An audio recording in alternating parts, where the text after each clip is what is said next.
بسم اللہ الرحمن الرحیم۔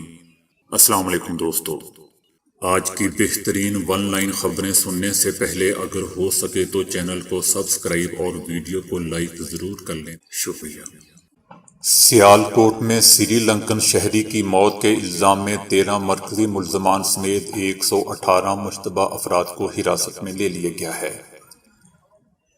آئی جی پولیس پنجاب راؤ سردار علی خان نے بتایا کہ پولیس کی جانب سے ہزاروں کالز کا ریکارڈ بھی چیک کیا گیا اور سیلفی لینے، ویڈیو بنانے اور پتھر لانے والے افراد کو بھی گرفتار کیا جا چکا ہے۔ الیکشن کمیشن میں نااہلی کیس روکنے کے لیے فیصل واڈا کی اپیل سماعت کے لیے مقرر کر دی گئی ہے۔ فیصل واڈا کی اپیل پر فیصلہ 20 کو سنایا جائے گا۔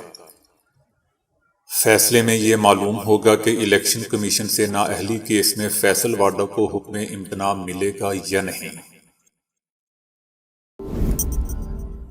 پاکستان انٹرنیشنل ایئر لائنز اندرون ملک متحدہ عرب امارات اور دیگر ممالک سے ہندو یاتریوں کے لیے خصوصی پروازیں فراہم کرے گا۔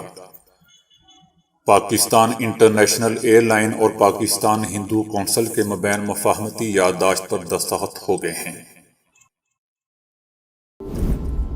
سابق چیف جج گلگت رانا شمیم کا نام ای سی ایل میں ڈالنے کے لیے دائر درخواست سماعت کے لیے مقرر کر دی گئی ہے۔ سابق چیف کے بیان حلفی کی خبر پر توہین عدالت کیس میں ان کا نام ای سی ایل میں ڈالنے کے لیے دائر درخواست سماعت کے لیے مقرر کر دی گئی ہے۔ شاہ محمود قریشی نے سیالکوٹ واقعے میں سری لنکن شہری کی موت کی مذمت کی ہے۔ انہوں نے کہا ہے کہ ہم متاثرہ خاندان سری لنکا کی حکومت اور عوام کو یقین دلاتے ہیں کہ مجرموں کو انصاف کے کٹہرے میں لایا جائے گا۔ ہمارے مذہب اور ملک میں ایسے عمل کی کوئی جگہ نہیں ہے۔ کوئٹہ میں ینگ ڈاکٹرز ایسوسی ایشن کے احتجاج کا سلسلہ چھٹے روز بھی جاری ہے۔ بلوچستان حکومت اب تک ینگ ڈاکٹرز کی ہڑتال ختم کروانے میں بے بس دکھائی دیتی ہے، جبکہ ینگ ڈاکٹرز نے صوبے میں جاری کرونا ویکسینیشن عمل کا بھی بائیکاٹ کر دیا ہے۔ پاکستان میں یوریا کھاد نایاب، کسان رل گئے، لمبی لمبی قطاریں لگ گئیں۔ پچھلے ایک ماہ سے کھاد بلیک میں بکنے لگی ہے۔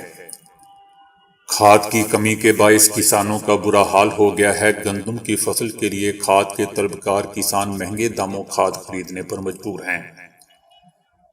کھاد یوریا اصل قیمت 1760 روپے جبکہ بلیک مافیا 2500 روپے تک فی بوری فروخت کرنے لگا ہے۔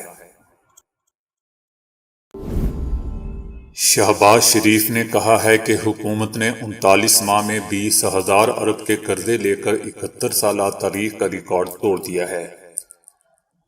پاکستان میں معاشی صورتحال انتہائی خراب ہے۔ مہنگائی، بے روزگاری ملک کو کھوکھلا کر رہی ہے۔ انہوں نے کہا کہ پاکستان مہنگائی کے حوالے سے دنیا میں تیسرے نمبر پر ہے جبکہ جنوبی ایشیا میں مہنگائی کے حوالے سے پہلے نمبر پر۔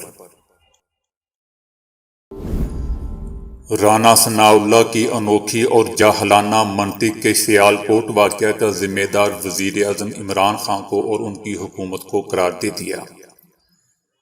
رانا ثناءاللہ نے کہا کہ عمران نیازی جسٹس قاضی فائز عیسیٰ کی سربراہی میں سپریم کورٹ کے فیصلے پر عمل کروائیں۔ سیالکوٹ میں اتنا بڑا واقعہ ہو گیا مگر عمران نیازی نے استعفیٰ نہیں دیا۔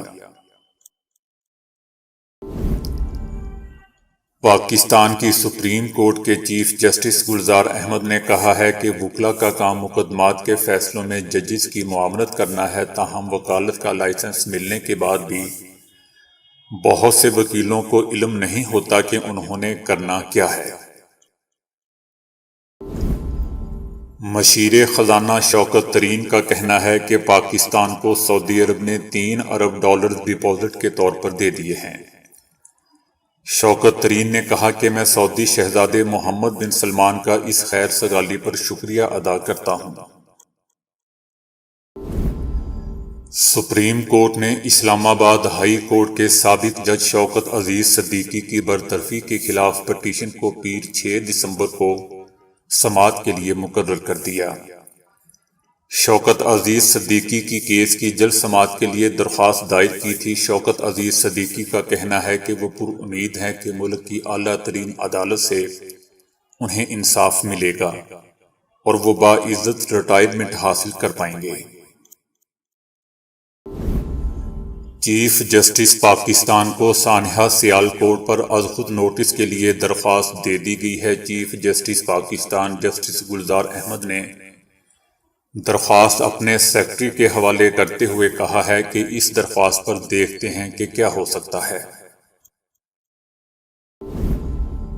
وزیر خارجہ شاہ محمود قریشی نے کہا ہے کہ سانحہ سیالکوٹ سے پاک سری لنکا تعلقات میں کمی نہیں آئے گی۔ سری لنکا بھی سمجھتا ہے کہ پاکستان بھی اس معاملے میں ان کے ساتھ کھڑا ہے۔ حکومت نے کہا ہے کہ آئندہ 15 روز میں مہنگائی سے چھٹکارا مل جائے گا۔ پنجاب میں صحت کارڈ کی تقسیم مارچ تک ہو جائے گی۔ راشن کارڈ سے 100 روپے کی چیز 65 روپے میں ملے گی۔ 100 میں سے 65 آپ دیں گے اور 35 روپے حکومت ادا کرے گی۔ تو دوستو ابھی کے لیے اتنا ہی۔ ویڈیو کو لائک اور شیئر کرنے کا بہت بہت شکریہ۔